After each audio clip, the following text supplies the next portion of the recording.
I had just finished a 10-hour shift at the hospital when my mother sat me down in the kitchen. Without a hint of guilt, she looked me in the eye and said, "Destiny is moving back. She needs your room because it has the private bathroom." My sister had been gone for 2 years after a falling out nobody would talk about. Now, I was being kicked out of the only home I'd ever known with only 11 days' notice. My parents thought I was just a resourceful daughter who would quietly find a cheap apartment. They didn't know I had been saving every penny of my billing coordinator's salary and investing in real estate. I didn't argue. I didn't cry. I just waited. Because 3 years later, when the bank put their house up for auction, I was the only one standing there with a checkbook, and I made sure my mother knew exactly whose bathroom it was now.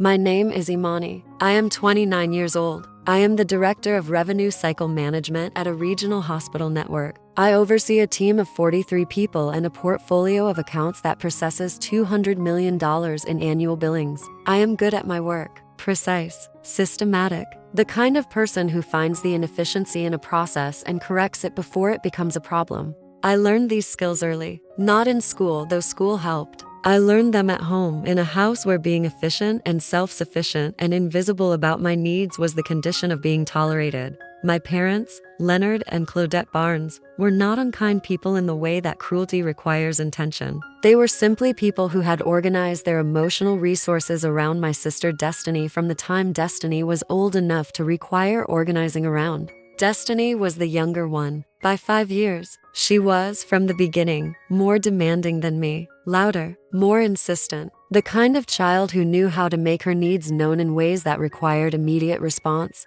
I was the kind of child who had figured out early that quiet needs got addressed eventually and loud complaints did not help, and the most efficient path through a household that had a finite amount of attention was to require as little of it as possible. I cooked for myself by the time I was 10, did my own laundry at 11, helped with household tasks not because I was asked, but because it was easier than watching things pile up and waiting for someone else to notice. I got good grades without tutoring, applied to college without guidance, filled out my own financial aid forms with the kind of focused attention I would later apply to hospital billing systems. My parents said I was the responsible one, said it like a crown they were placing on my head. What they meant was that I was the one who did not cost them much. Destiny cost them considerably. In time, in money, in the specific emotional labor of managing a child who moved through the world with the expectation that the world would accommodate her. She was not malicious. She was simply accustomed to accommodation in a way that I had never been and had long since stopped expecting. When Destiny went to Georgia at 15, things at home became quieter. Not warmer, just quieter. My parents missed her loudly, talked about her constantly, called her every day.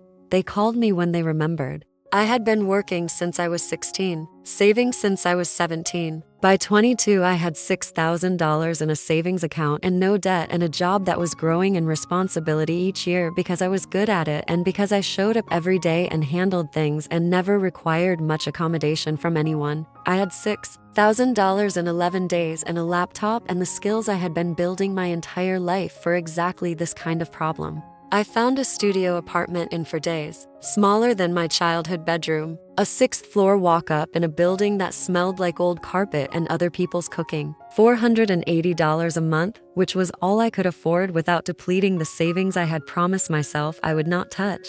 I moved out on the 12th, 3 days before Destiny arrived. I borrowed a friend's car and made 2 trips, and that was all it took because I had never accumulated much. Another thing my parents had described as a virtue while meaning something else entirely. My mother watched me load the second carload, stood in the doorway of the house, did not offer to help, did not say I was sorry, this is necessary, or thank you for being so understanding. Said, "You forgot the shower curtain. That goes with the room." I left the shower curtain. I did not see my parents for 3 months after that. Did not call, did not visit, did not attend the family dinner they organized to welcome Destiny home, which I learned about through a text from my aunt that said, "We missed you tonight." I responded, "Thank you. I hope it was a nice evening." I worked, saved, Learned the studio apartment. Found the coffee shop 2 blocks away that became my office on weekend mornings. Found the running path along the river that became the place I processed things. Found the rhythms of a life that was small and mine and uninterrupted by anyone else's decisions about what I was supposed to accommodate. 6 months after moving out, I got a promotion. Assistant director, 15,000 more per year. I put 12 of those 15,000 directly into savings.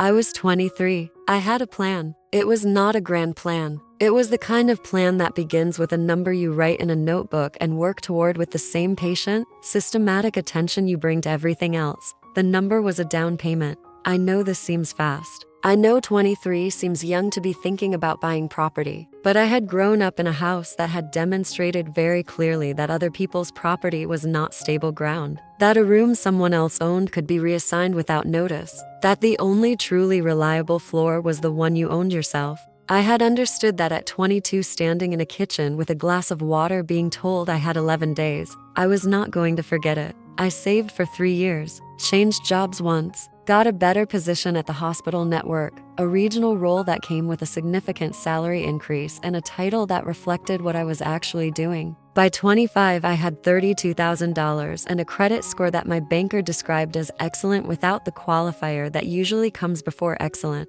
I started working with a real estate agent in the spring of my 26th year, a woman named Greta who wore bright colors and took notes in a physical notebook and had been selling properties in the city for 22 years and knew which neighborhoods were growing and which ones looked good and were not. I told her my budget. She did not blink, said she had worked with first-time buyers at every income level and that my preparation was better than most. I looked at 14 properties over 4 months. The 15th was on Carver Street. A 2-story house, 3 bedrooms, a kitchen that had been updated in the last decade, a backyard with a patio and a maple tree that was spectacular in October, a neighborhood that was stable and improving, close enough to the hospital that I could drive it in 15 minutes. It was also, and this was not something I had planned or arranged or sought specifically, 3 blocks from my parents' house. I stood in the living room on the day Greta showed it to me and looked at the layout and the light and the way the afternoon came through the back windows and said, "I want to make an offer." Greta asked if I wanted to think about it. I said I had been thinking about it for 3 years. I closed on the house in November, 2 weeks before Thanksgiving. I was 26 years old. My name on the deed, my down payment, my mortgage, which I had structured carefully based on the same analytical attention I applied to everything financial. I stood in the empty living room the evening after closing with a bottle of sparkling water because I did not drink and because the occasion deserved something in a glass even if it was water. I drank it alone, in my house, on my floor. Then I called Greta and thanked her. Called my friend Yolanda, who had let me use her car for the 2-trip move 4 years earlier, and who screamed loud enough that I had to hold the phone away from my ear. Called my supervisor to let her know I might be 15 minutes late the next morning due to final paperwork. I did not call my parents. I moved in that weekend. Furniture I had accumulated over 4 years. A bed, a couch, a kitchen table, a desk for the 2nd bedroom that I used as a home office, a bookshelf that I had built from a kit on a Saturday afternoon, with instructions that were inadequate and a determination that compensated.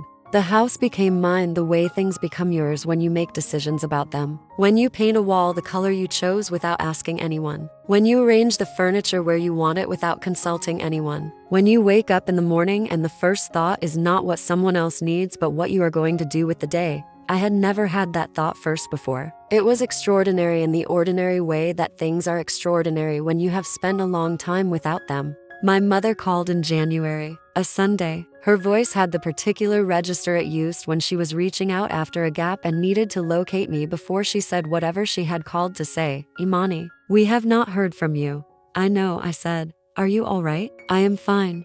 "Where are you living?" "Your cousin said you moved somewhere new."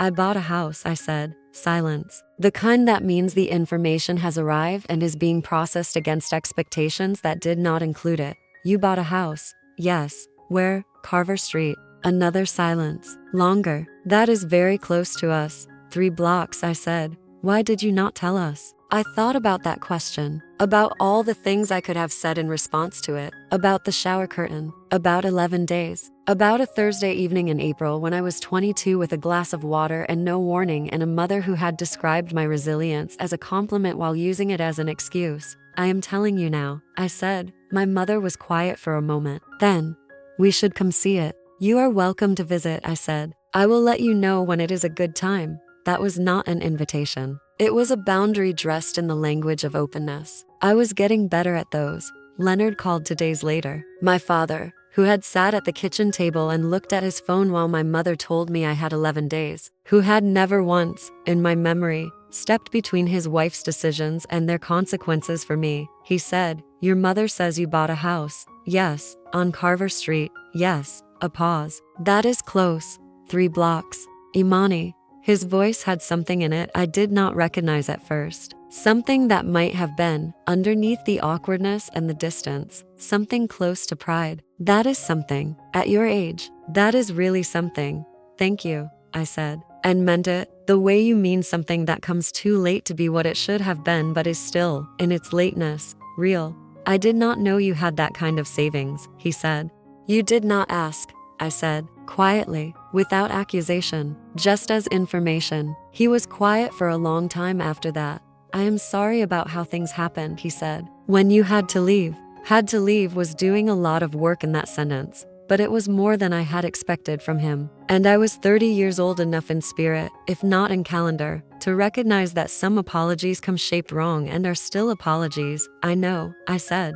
We talked for 11 more minutes. About the house, about my work, about nothing that required either of us to go further into the territory we had just briefly entered. He said goodbye. I said goodbye. I sat in my living room in my house, 3 blocks from the house he shared with my mother and my sister, and thought about proximity and distance and the way they are not always the same thing. Destiny called the following week. She was 22 now, the same age I had been when I was given 11 days and a shower curtain was withheld. She was having trouble with her lease. Her landlord was not renewing it. She was asking, in the circling way she asked for things, whether I knew of any good apartments in my area. I thought about that for a moment, about what it would mean to help her, about whether helping her was different from what my parents had done by making her comfort the priority at my expense. It was different, because it was my choice, made on my terms, without anyone being displaced or diminished. "I can ask around," I said. "I know people in the neighborhood.